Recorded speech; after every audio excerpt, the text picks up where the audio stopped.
कि सरकार समझ जाए, खबरदार हो जाए। अगर हमारे लोगों पे जुल्म करेगी तो हम बर्दाश्त नहीं करेंगे।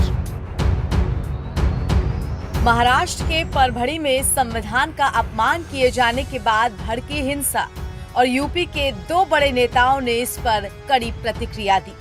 एक तरफ बसपा सुप्रीमो मायावती ने इसे लेकर गुस्सा जताया तो दूसरी तरफ चंद्रशेखर ने खुली चेतावनी दे डाली। महाराष्ट्र के परभणी शहर में संविधान की प्रतिकृति और बाबा साहेब भीमराव अंबेडकर की प्रतिमा के अपमान की घटना पर बसपा प्रमुख मायावती ने कड़ा रुख अपनाते हुए सरकार को चेतावनी दी। उन्होंने कहा कि यदि दोषियों के खिलाफ सख्त कार्रवाई नहीं की गई तो स्थितियां गंभीर हो सकती हैं। मायावती ने सोशल मीडिया प्लेटफॉर्म एक्स पर इस घटना को शर्मनाक और अति निंदनीय करार दिया है। उन्होंने राज्य सरकार से अपील की है कि ऐसे असामाजिक और जातिवादी तत्वों पर तत्काल कानूनी कार्रवाई की जाए। साथ ही उन्होंने सभी नागरिकों से शांति बनाए रखने की अपील की है। महाराष्ट्र राज्य के परभणी में स्थित भारत रत्न बाबा साहेब डॉक्टर भीमराव अंबेडकर की प्रतिमा एवं संविधान का अपमान किया जाना अति निंदनीय व शर्मनाक। इस घटना से पार्टी काफी दुखी और चिंतित भी है। मायावती के अलावा आजाद समाज पार्टी के मुखिया चंद्रशेखर आजाद भी इस मुद्दे को लेकर भड़कते नजर आए। देखिए, ये सरकार का करा धरा है। महाराष्ट्र के परभणी में जिस तरह विश्व रत्न डॉक्टर बाबा साहब अम्बेडकर की प्रतिमा और भारत का जो संविधान है, जिसकी वजह से हम सब लोग आगे बढ़ पा रहे हैं, देश आगे बढ़ पा रहा है, देश जुड़ा हुआ है, उस संविधान को जिस तरह से अपमानित करने का काम किया और सरकार ने जिस तरह की लापरवाही बरती, उससे जो है आक्रोश पैदा हुआ है।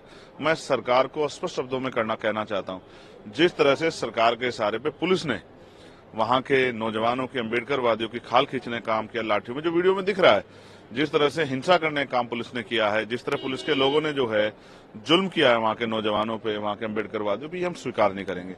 अगर सरकार ने समय रहते सही कार्रवाई नहीं की और जो निर्दोष लोग गिरफ्तार किए गए हैं, मैं स्पष्ट तौर पर कहना चाहता हूं तो भीम आर्मी आजाद समाज पार्टी इसके खिलाफ कठोर जो है निर्णय लेके और पूरे देश में आंदोलन करेगी। लेकिन मैं स्पष्ट कर दूं, सरकार अगर ये चाहे सोचती है कि उनकी आवाज उठाने वाला कोई नहीं है तो ऐसा नहीं है। मैं आज पार्लियामेंट में 0 आवर में उस विषय को उठाता, लेकिन क्योंकि 0 आवर नहीं चल पाया, इस वजह से वो विषय नहीं उठ पाया। लेकिन मैं स्पष्ट कर दूं कि मैं चेतावनी के तौर पर सरकार कह रहा हूं कि सरकार समझ जाए, खबरदार हो जाए। अगर हमारे लोगों पर जुल्म करेगी तो हम बर्दाश्त नहीं करेंगे। सड़क से संसद तक आवाज उठेगी और सड़कें सुनी रहेगी, बड़ा आंदोलन होगा। सरकार की जो है बहरी सरकार नींद से जाग जाएगी।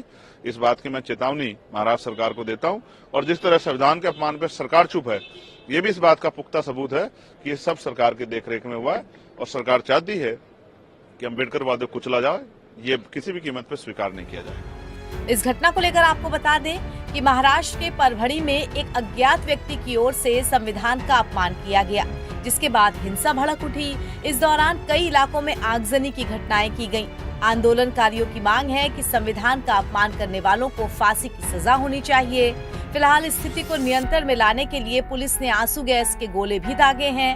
एहतियातन इंटरनेट बंद किया गया है। साथ ही धारा 163 लागू कर दी गई है। NBT ऑनलाइन की रिपोर्ट।